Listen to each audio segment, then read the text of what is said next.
Hey everybody, Cybertile back with you with all things chess. We're going to continue our examination of hanging pawns, of how to fight against them.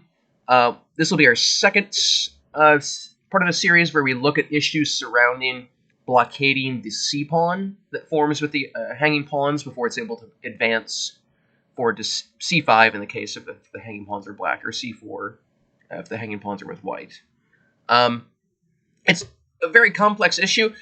For those longtime viewers of this series, you might notice that this game is a repeat. We looked at this game briefly when we were examining isolated pawns. We're going to look at it again strictly through the prism of purely hanging pawns, because I think this is a very idealized and instructive example of the issues surrounding how to blockade hanging pawns, and also how some of the thoughts on hanging pawns have changed in the past 80 years or so.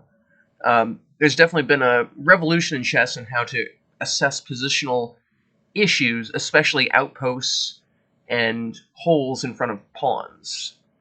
A lot of this was brought on by variations by the Najdorf and the Sveshnikov, where one side voluntarily takes on a hole in their position where a knight can easily occupy it, but in return they get activity or some other thing. So this is Rubinstein-Salwe from 1908.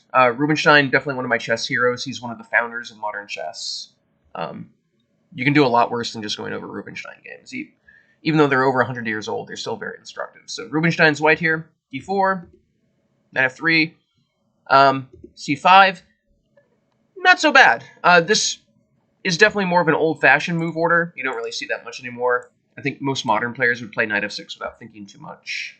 But there's nothing wrong with it. It basically locks us into at least an isolated pawn for one side or the other. It makes the central structure very fluid, so it creates lots of transpositional issues to deal with. So not bad, just not a very modern way of playing. c4, I'll give the game notes as usual in the video comments. e3 would be poor and passive, and black would already be equal. c4 is the best. e6... and then we get straight into the Tarrasch defense. Perfectly good opening, in my opinion. It's undergone sort of a revolution lately. A lot of hard theoretical work has been done on the Tarrasch. The main lines are getting very prohibitive. There's a recent Tarrasch book that came out. I think it was by Agard. My apologies if I'm misattributing that. But a recent big theoretical tome in the Tarrasch defense took analysis out into the mid-30s in terms of moves. I believe their analysis. I think black is fine, but it just makes it so prohibitive to deal with. Why would you want to play 30 moves of theory just to hope to be equal? That seems so, and that's sort of reflected in the practice of the Tarrasch. A lot of players are starting to move on to sidelines in the hopes of getting more play. G3. So this is the optimal way of playing against the Tarrasch, and this was invented by Rubinstein, more or less. The bishop is going to come to G2 to stare directly at that D5 pawn. If it weren't for G3, in my opinion, the Tarrasch would be much more popular. G3 is really the only critical move for white to fight for advantage. Knight C6, bishop G2, 64. So this is sort of the new modern main line. This has received a little bit more attention lately, as the more classical main line has gotten a lot of theoretical work. The big main line, bishop e7, castle, castle. And here there's three main moves. Bishop g5 is the one with the humongous amount of work in it. This is the one that's getting very prohibitive to play for both sides, but I think the onus is more on black just because he's the one who has to play more precisely to equalize. If white wants to avoid that, he can also play b3. Just going to bring the bishop to b2, or then dx-c5. Then I think the move is knight a4, from what I remember. I don't play this way against the Tarrasch, but from what I remember, knight a4, and then followed by b3, just bring the bishop to that optimal diagonal. c64, it used to be frowned upon, mostly because of this game, actually. When you look at older chess instructional books, this game is sort of given as a paragon of perfect play. It's beautifully alliterative. and that white's play in this game was just absolutely flawless, and black was losing the whole way through. Modern chess has gotten so much better at looking at things objectively. I think part of that is because of chess computers. It clears away a lot of the human flowery rubbish and focuses just on the facts. And really, if you look at this game objectively, Salve didn't play that badly up to very deep in the game. The real critical moment of the game was much farther along than the older analysis implies. Black is doing perfectly fine here. So cx-d4 is getting a lot more attention now. Next d4, queen b6. This is an error. This isn't the way that modern chess is going with this variation. Bishop c5, this is the modern move. So white's got two options. White can go straight and hanging pawns. Then one option. This should look familiar from our previous game. This is a similar line. I think this is balanced, but I would prefer white just because I have the bishop pair. I'm a bishop pair junkie. Most of my white repertoire earns me the bishop pair at some points. It's just a good asset to have. But in exchange, black has good development. That rook on a8's developed for free without having to move. Plus he has a nice central preponderance that he can continue to push. Or white can also just go into an isolated pawn with knight b3. I think both are fine. I would prefer the isolated pawn just because I think... I generally prefer having the hanging pawns instead of playing against them. But I do enjoy playing against an isolated pawn because I think there's more of a chance of restricting your opponent's active possibilities. But queen b6 is just a flat-out error. This just misplaces the queen. Knight c6, knight x6. So this is the right time to change structure. And again, we've discussed that when the hanging pawns are first formed is one of the most important parts of the game, where you can get a grip on the position. A real error would be knight b3, and then d4. As you might remember from Isolated Pawns series, the isolated pawn's threat to advance is one of its main impetuses. And this would be very unfavorable to speed. And black is much better here. Bishop on h3 is a monster. The white king is very uncomfortable already. Black can continue with rook d8, bishop b4, castle. He's just developing for free, whereas white's very constricted. All because of this super strong pawn on d4. Knight x c6 changes structures at the exact right time. So bx, castle. So white just continues developing quickly. Notice that the black king is still stuck in the center. And there's a key break here that white has. White can play e4, and this is often a key break in the hanging pawn structure, especially when you have a bishop on g2, because one of the pluses of the pawns in c6 and d5 sort of makes this bishop on g2 a little bit weak. It's not a super strong piece because it's biting on that granite, whereas e4 would wake that bishop back up and get it back into the game. Bishop e7. Knight a4. So this is when the older analysis really falls down. When you look at Games Collection, I've got the old book Pawn Structures by Andrew Soltis, which in general is an excellent book. Even now I recommend it to anyone. But it's definitely on the older side. And this is when the flowery human condition takes over and starts praising this move, that this is an ideal game showing the occupation of the outpost on c5. And everything after that is just an obvious realization of white's crushing positional advantage. Nothing could be further from the truth. I think knight a4 isn't terribly active. As we discussed yesterday, the outpost on c5 is not the end in itself. You need to be accruing some sort of benefit from the outpost on c5. If white can occupy c5, that could be good, but it's not good in itself. It has to be achieving something. Better for white, in my opinion. Queen c2, and then bishop e3. Notice white's just focusing on development. Look at these bishops raking down at these hanging pawns. Best move would be queen b7, but then after rook a c1, white's just continuing to build up. He's going to bring... The other rook will belong on d1, and then the knight can come to a4 because you've got pressure on the c file. If white were just to occupy the c5 square immediately, that would actually block any possibility of attacking the black c-pawn, which is a concrete drawback of the outpost. This really reminds me of the evaluation of positions like the Sveshnikov Sicilian or the Sicilian Knight Order for black plays e5. The hole in front of the pawn, it can be good. It looks good. but it needs to be achieving something. If the outpost in itself isn't achieving anything, it's not a good in itself. It needs to be achieving some positional good. In my opinion, this is a better way of playing because white's just getting all this pieces into the game and focusing on starting to bombard that weak backwards c-pawn. So knight a4, it looks good, but what we have to see what the knight on c5 will actually achieve. So bishop e3, logically continuing to go after the c5 square. Castle. Bishop g4. Black's actually playing quite well. This is a very nice move, pressures the e-pawn. This is often a bit of a problem point for white in these Tarrasch defenses structures.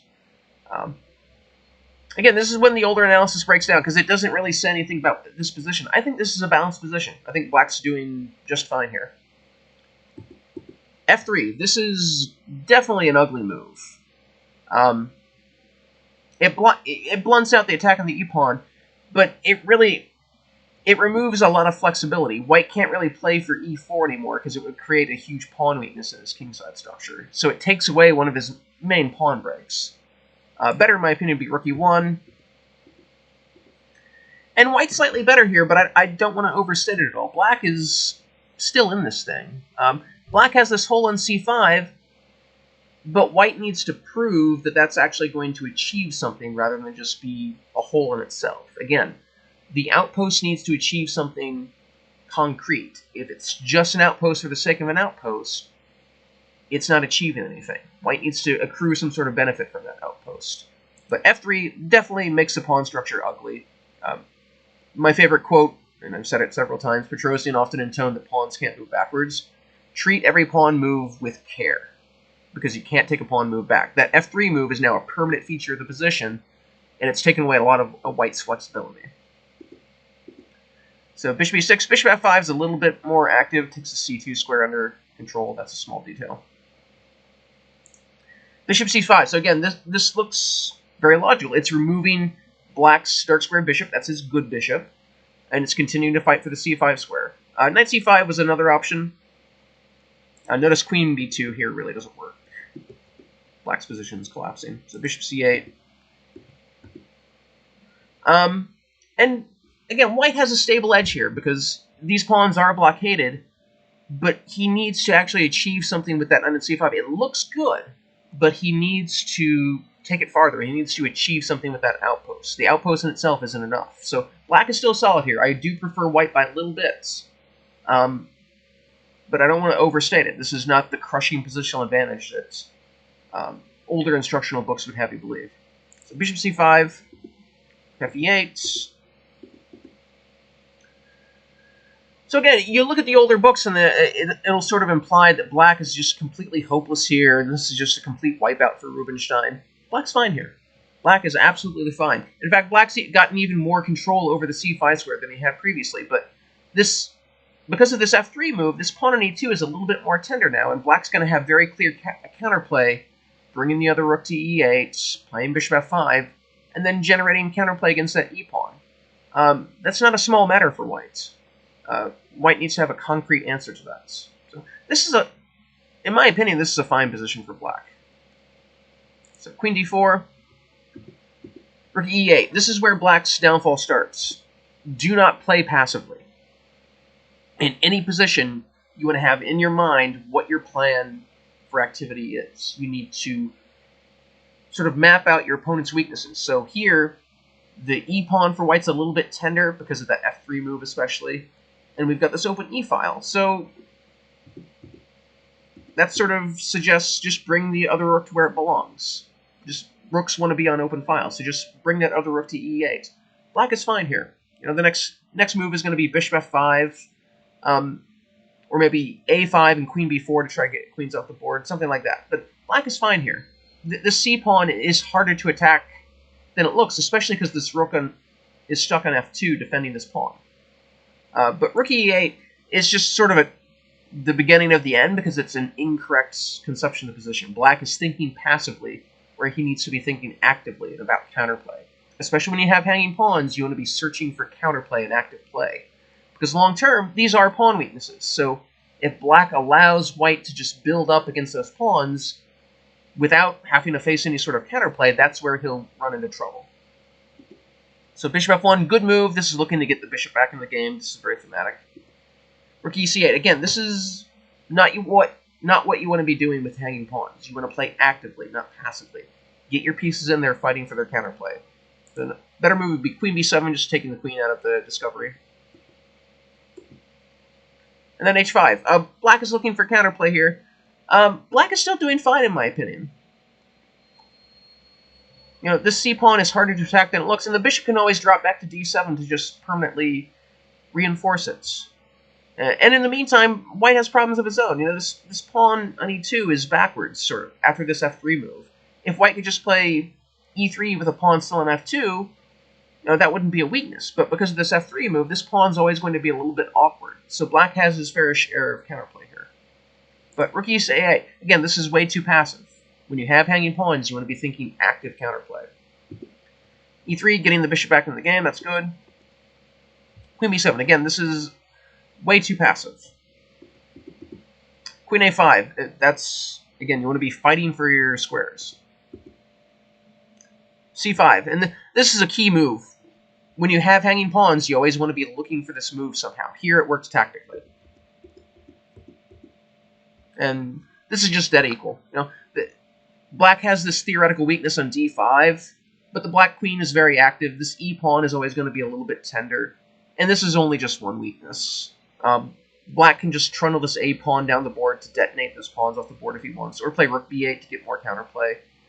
This is just dead equal. This is equal position. But queen b7, again, is just way too passive. Knight c5, this is a good point for emphasis. Again, rook f ce2 is more accurate. The occupation of the outpost in itself isn't good. You need to be achieving something with that outpost. So slamming the knight into c5, it looks nice, but it's taking material off the board, and typically the less material there is on the board, the harder it is to attack a weakness. Rook f c2 brings the rook where it belongs, doubled on the c-file, and just asks black to find a move. White can just continue with moves like b3 to solidify things, maybe bishop d3 and e4. That e4 pawn break's always key in this sort of position. Knight c5, it's not bad, but it just takes material off the board, and white doesn't have to. Rook c7, again, this is just way too passive. Always be looking for counterplay. a5 is correct, because that's looking for queen b4 to try to get some pieces off the board. g6. Queen b4. This is excellent timing, just getting queens off the board.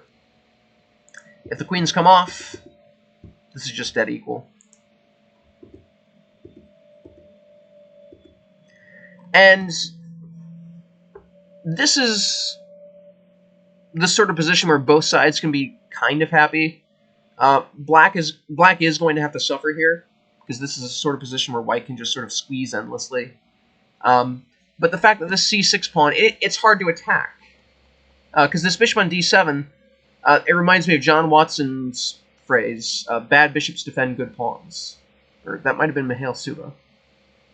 My apologies if I'm misattributing that. But in this case, the bishop on d7 is doing incredible work, because it locks down this weakness on c6 against both of these rooks. So that frees black's rooks up to look for counterplay, probably on the b-file. Black's probably going to double his rooks on the b-file, try to force b3, and then try to get a4 through as a pawn break. The black king's going to come to d6 to sort of hold the position together. White can squeeze for a while, but I do think this is ultimately equal. But rook c7 is just way too passive. Again, when you have hanging pawns, don't play passively. You want to be looking for your chances.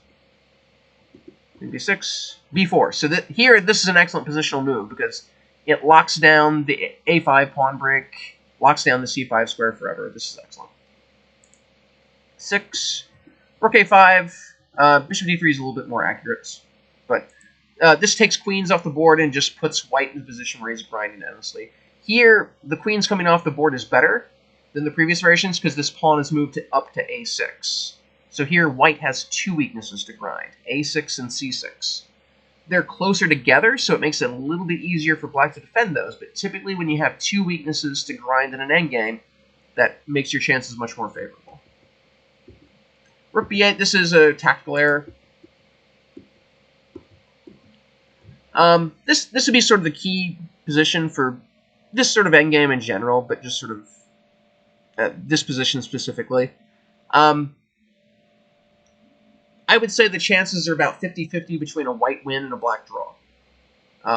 White can just play this position forever. This is playing for 2 results only by definition. Black has no active counterplay. White has these 2 weaknesses on c6 and a6 to grind down. But the black king can come to d6 to try to help hold things. Both these weaknesses are sort of close together, so they're easier to defend. Probably at some point, white's going to have to push his kingside pawns forward to try to gain space and try to generate another weakness on the king side to try to stretch black's defenses. Ultimately, of course, you'd much rather prefer to be white here, because this is just a super passive endgame where black is going to be suffering for only a half point. But it's better than the game choice. Rook b8 is just a concrete tactical error. a3, rook x c6. So just a basic nice tactic. The rest, Rubinstein converts without difficulty. I'll show the moves just for completion's sake. c5, cuts out any counterplay, excellent choice. h4, just a nice little nicety, just cuts out the counterplay, creates the phantom of a ghost of a g4 pawn break just to stretch black's defenses. Just good technique for Rubinstein. If you're looking to improve your rook endgame technique, Rubinstein is where you need to start. Also where you need to end, more or less. He's one of the best rook endgame players of all time.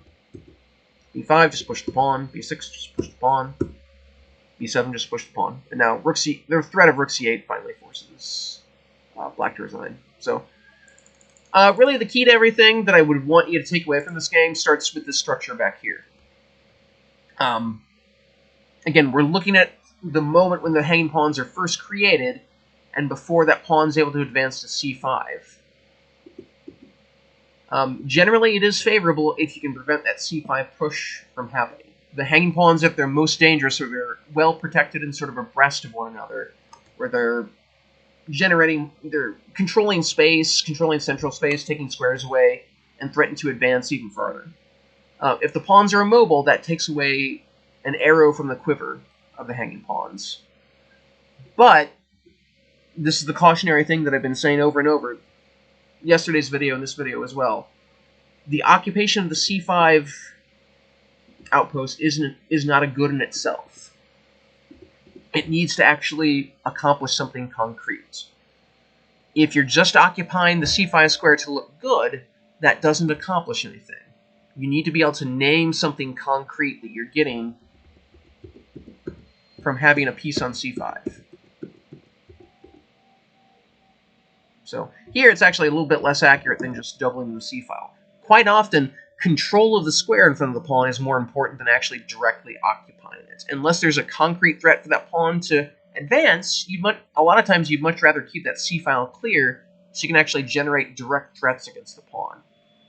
It looks pretty to have that piece on c5, but you need to be able to name something concrete that you're gaining from the occupation. If you can't name anything concrete, generally you want to continue mobilizing your pieces to aim directly at that weak c6 pawn. So control of the square is often much more important than directly occupying it. So this is sort of a foundational game. It's also a good example of how chess thought has changed in the past 80 years. Now we look at these positions much more concretely. We see that Salve really had a decent position up until fairly late in the game. And then Rubinstein just sort of out-techniqued him. So tomorrow we're going to continue looking at these examples of before the pawn's able to push up to c5. My name's John. I'll see you then.